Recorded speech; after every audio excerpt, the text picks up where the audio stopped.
I will say that we were brought into this briefing today to talk to us about that attack on Friday. I had hoped and expected to receive more information outlining the legal, factual, and moral justification for the attack.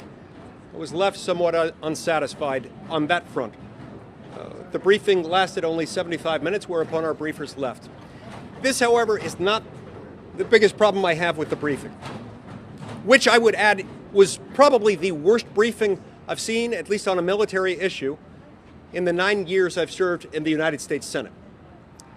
What I found so distressing about that briefing was that one of the messages we received from the briefers was, do not debate, do not discuss the issue of the appropriateness of further military intervention against Iran.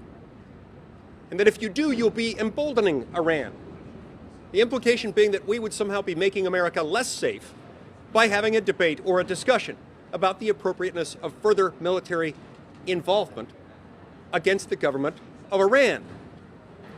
Now, I find this insulting and demeaning, not personally, but to the office that each of the 100 senators in this building happens to hold. I find it insulting and I find it demeaning to the Constitution of the United States, to which we've all sworn an oath.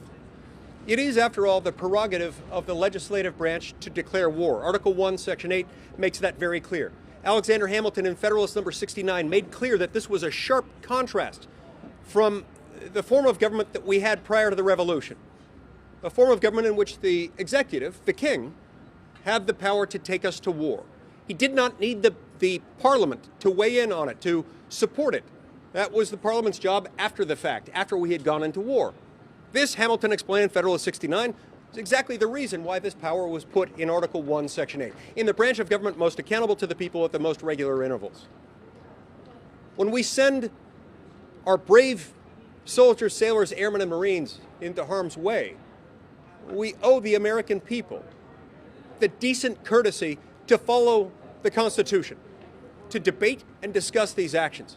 For them to tell us that either through a War Powers Act resolution or otherwise, for us to debate and discuss these things on the Senate floor would somehow weaken the American cause and embolden Iran in any other actions, I find very insulting. Now look, I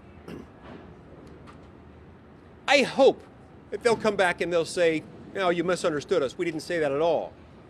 I wish I could believe that. I will note that when those words were uttered, not one of the briefers stood in objection. Not one of the briefers pushed back on that and said, we want to make clear that this is still the constitutional prerogative of Congress. I also want to make clear that I walked into that briefing undecided as to whether to support the resolution under the War Powers Act introduced by Senator Kaine. Now, Senator Kaine and I have had some discussions. I've got some concerns with some of the language, particularly in some of the whereas clauses that he's introduced. He's agreed to make some changes. And I can say that after that briefing is what changed my mind. That briefing is what brought me on board, together with the amendments that Senator Kaine has agreed to make. I'm now going to support it. I walked into the briefing undecided. I walked out decided, specifically because of what happened in that briefing. It is not acceptable for officials within the executive branch of government, I don't care whether they're with the CIA, with the Department of Defense, or otherwise, to come in and tell us that we can't debate and discuss the appropriateness of military intervention against Iran. It's un-American, it's unconstitutional, and it's wrong. And I hope and expect that they will show greater deference to their own limited power in the future, and to the power that belongs to Congress. This is not about us, it's not about any one of us. This is about our fidelity to those we represent. These powers are not ours. They don't belong to any of us. But when we allow them to be exercised through the wrong branches of government, with the wrong process, when you don't have debate and discussion, you don't allow the process itself to correct itself for the American people who will be most affected by these decisions to weigh in. That was insulting. That was demeaning to the process ordained by the Constitution, and I find it completely unacceptable. On that basis, I've decided to support Senator Kaine's resolution, subject to the minor amendments that he and I discussed earlier today. I still haven't had the questions answered that I came into that briefing expecting to ask. They left after 75 minutes. Now, I understand these are busy people. They've got a lot of demands on their time. They're appearing before a coordinate branch of government responsible for their funding, for their confirmation, for any approval of any military action they might undertake. And they had to leave after 75 minutes while they're in the process of telling us that we need to be good little boys and girls and run along and not debate this in public. I find that absolutely insane. I think it's unacceptable.